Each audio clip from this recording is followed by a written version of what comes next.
Koks žmogus ateina į jūsų gyvenimą? Ką jūs traukiate į savo gyvenimą? Pirmiausia, pasižiūrime, kokios šiuo metu yra jūsų energijos, kad pažintumėt save ir suprastumėt, ar tai kortų skaitimas yra jums.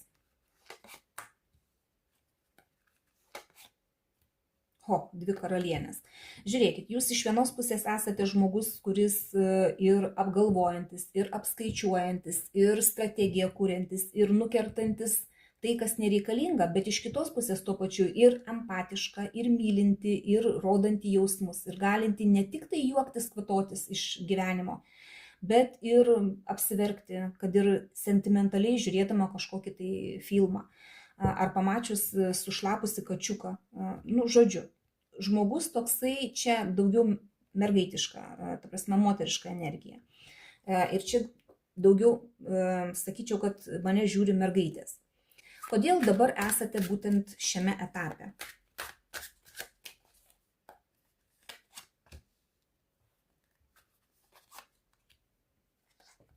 Todėl, kad jums reikia aiškumo, galbūt dėl kažkokio tai vyruko, galbūt dėl kažkokių tai kelionių, lėkimo, bėgimo, energijos, jums reikia įsinešti į savo gyvenimą kažkokį tai aiškumą. Dėl to dabar jūs esate būtent šiame etape, kai jūs galbūt svarstote kažką tai su emocijom, su kažkokiais tai jausmais, bet viską dėliojatės į lentynėlės, kad būtų aišku jums. Gerai, toliau žiūrime, koks žmogus artėja, arba jau yra šalia, kokios jo energijos. Koks tai žmogus?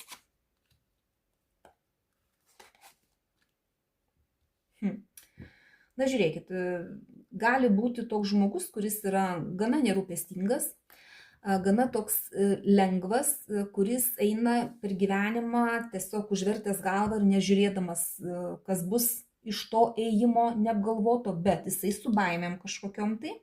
Nėra taip, kad jisai visiškai apie nieką negalvoja, bet toksai lengvas, nerūpestingas, žodžiu, ir pas jį tokios energijos. Ir jisai galbūt netgi eina į kažką tai naują, arba nori pradėti kažką tai naują, nors ir su baimėmis. Gerai, toliau žiūrime. Ką jis atsineša į jūsų gyvenimą?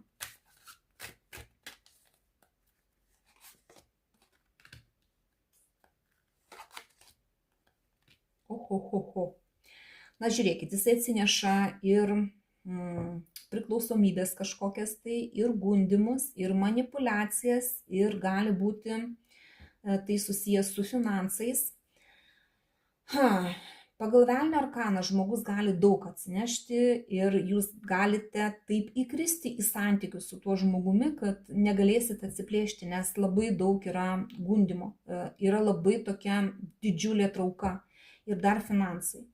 Tiesiog tas žmogus, nors iš vienos pusės pas jį tokios energijos, kad jisai liktai ir nerūpestingai elgiasi, liktai ir nenori jokių rimtų santykių, jokių įsipareigojimų, bet su savo tokiom energijom ir ką jisai atsineša būtent į jūsų gyvenimą, tai visko gali būti, kad jūs galite ir labai labai įkristi į santykius su šituo žmogum pagal velnio arkaną.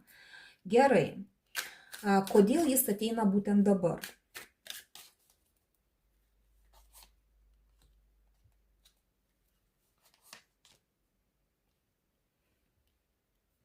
Todėl, kad jums reikia jau kažkokio tai pokyčio, kažkokio tai augimo jūsų gyvenime. Jūs svarstot, apgalvojat, kas pas jūs yra, galbūt netgi po skyrybų dabar esate ir jau kurį laiką esate ir jums reikia naujo žmogaus, su kuriuo galėtumėt sukurti šeimą, kuriam užtektų kantrybės ir todėl, kad jūs jau pakankamai laukiat to žmogaus. Todėl, kad jums jau reikia kažkokio tai rezultato, kad nebūtumėt viena, kad tiesiog jau galėtumėt augti kaip moteris, galėtumėt vystyti savo santykius kažkokius tai, kad atsirastų šalia jūsų žmogus, kad jūs galėtumėt būti imperatorė, kad šalia jūsų būtų žmogus, kuris jūs mylėtų, kuris jumis rūpintųsi, kuriam jūs būtumėt pati svarbiausia moteris jo gyvenime. Kaip gali vystytis šis ryšys artimiausiu metu, pasižiūrime.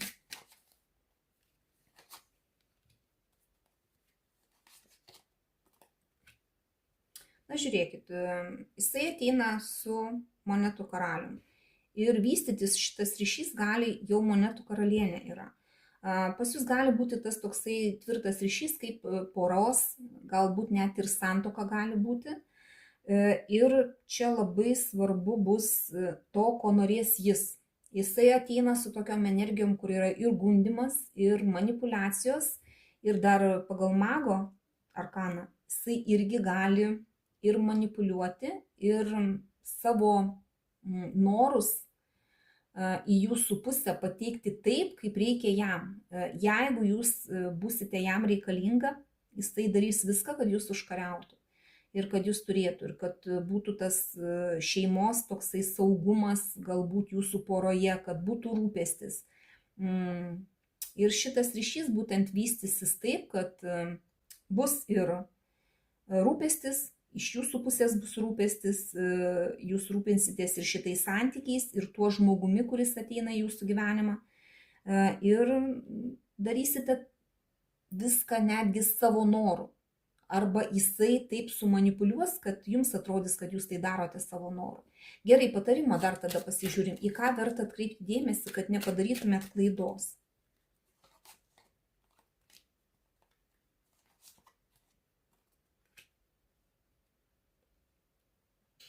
Kai reikės daryti pasirinkimą, o jums reikės daryti pasirinkimą, tai darykite greitai, darykite širdimi, negalvokite per ilgai. Nors jūs turite tą tokią savybę galvoti, nagrinėti, aiškintis ir dėliotis taškus ant i. Čia nereikia ilgai galvoti, nes turite greitai priimti sprendimą, greitai apsispręsti ir greitai eiti pirmin. Ir sprendimas turėtų būti priimtas širdimi. Ne tai, kas apsimoka, ne tai, kas geriau, labiau ten jums tinka, bet kaip jaučia jūsų vidus. Jaučia širdis, kad reikia šito žmogaus, einate su tuo žmogum koja kojon. Jaučiate, kad šitas žmogus jums nereikalingas, nukertat viską ir tiesiog pasidžiaugiat, kad buvo pažintis, bet užbaigėt tą pažintį. Vėlgi nuo jūsų labai daug priklauso, nuo jūsų pasirinkimo ir nuo to, ko jums reikia. Bet sakau, žmogus ateina vis dėlto su manipulacijom, su tokia velniška trauka, kai nuo to žmogaus kuo toliau, tuo sunkiau bus atsiplėšti. Todėl tą pasirinkimą ir reikia labai greitai padaryti. Norit jūs to ar nenorit? Paimkite tik tai, kas rezonuoja, visą kitą paleiskite. Dėkoju už jūsų laiką, širdutes ir iki sekančio karto.